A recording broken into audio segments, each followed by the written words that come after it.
இப்போ notice process எப்போ start ஆகும், எவ்வளவு பேருக்கு நோட்டீஸ் கொடுக்க போறாங்க, அந்த நோட்டீஸ்ல என்ன ஆவணங்கள் எல்லாம் கேட்டு வாங்க போறாங்க, இது ஒரு பெரிய மர்மமா இருக்கு. அது தொடர்பா இதுவரைக்கும் சிஓ ஒன்னு சொல்ல. இப்ப முன்ன வந்து நாங்க எல்லாத்தையும் டிஜிட்டைஸ் பண்ணிட்டோம் என்று சுப்ரீம் கோர்ட்டை ஏமாத்துறதுக்காக அந்த தகவல்களை வெளியிட்டுட்டே இருந்தாங்க. நாங்க வந்து இவ்வளவு கலெக்ட் பண்ணிட்டோம், இவ்வளவு டிஜிட்டைஸ் பண்ணிட்டோம் அப்படின்னு சிஓ தொடர்ச்சியாக பிரஸ் ரிலீஸ் கொடுத்தது.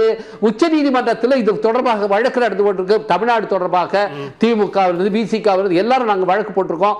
அந்த வழக்குல உச்ச நீதிமன்றத்தை ஏமாற்றுவதற்காக வழங்கப்பட்ட தகவல் அந்த பிரஸ் ரிலீசஸ் எல்லாம் இன்னைக்கு வந்து அதை மறுத்து விட்டு அதை மறைத்து விட்டு இன்னைக்கு வந்து 97 லட்சம் பேர் நாங்க டெலிஷன் லிஸ்ட்னு காட்டுறாங்கன்னு சொன்னா இது எவ்வளவு பெரிய மோசடி. இந்த மோசடியை தெரிந்தே சிஓ செய்கிறார் என்று நான் குற்றம் சாட்டுகிறேன். இது வந்து தெரிந்தே செய்கிறார்கள். இன்னைக்கு வந்து அவங்களுடைய நோக்கமே இந்த டிசைனேங்க, இந்த எஸ்ஐஆர் அந்த ப்ராசஸ்க்கான டிசைனை மக்களை விலக்குவது, வாக்குரிமையை பறிப்பது, அதுதான் அவங்க டிசைன்.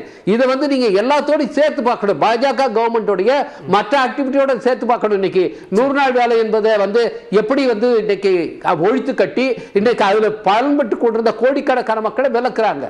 அதே மாதிரி தேசிய கல்விக் கொள்கைனா பெரும்பகுதியான மக்கள் இன்னைக்கு பெரும்பாலான மக்கள் கல்வி பெறுவதை மறுப்பதுதான் தேசிய கல்விக் கொள்கை. அதுக்கான ஆதாரமே நானே பார்லிமெண்ட்ல போட்டு டேட்டா வாங்கியிருக்கேன். என்ன என்ரோல்மெண்ட் வந்து 2 கோடி வாக்குரிமை பறிக்கிறாங்கன்னா அதே மக்கள் தானே அவங்களே வாக்களித்து தேர்ந்தெடுக்கணும். இல்ல இப்ப அந்த குற்றச்சாட்டை நீங்க இப்ப நேரடியா பாஜக மேல வைக்கிறீங்க. அந்த மக்கள் தான் வாக்களிக்கிறாங்க. அதுதாங்க பீகார்ல என்ன நடந்திருக்கு. இன்னைக்கு ராகுல் காந்தி ஒவ்வொரு மாநிலமா எடுத்து சொல்லிட்டே இருக்கிறாரு. எப்படி வந்து ஒரு தொகுதியில அவங்க வந்து வாக்குகளை நீக்கிறாங்க, யாருடைய வாக்கு எப்படி வந்து வாக்குகளை சேர்த்து அவங்களுடைய வெற்றியை உறுதி செய்யறாங்க. இன்னைக்கு ஆலந்துல வந்து எஃப்ஐஆர் ஃபைல் பண்ணப்பட்டிருக்க. இன்னைக்கு அதுக்காக எஸ்ஐடி வந்து அதுக்காக நியமிக்கப்பட்டு அவங்க ஆதாரங்களோடு இன்னைக்கு வந்து சார்ஜ் ஷீட்டை ஃபைல் பண்ணியிருக்காங்களே கர்நாடகாவில்.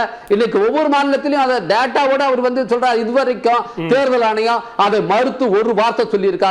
இன்னைக்கு அவர் வெளியிட்ட ஆதாரங்களை மறுத்து ஒரு வார்த்தை கூட சொல்ல. இந்த பார்லிமெண்ட்லயும் கூட அவர் ரைஸ் பண்ணார். அதை ஏத்தாப்புல உள்துறை அமைச்சர் உட்கார்ந்திருந்தார். அவர் அதுக்காக ஒரு வார்த்தை கூட சொல்லல.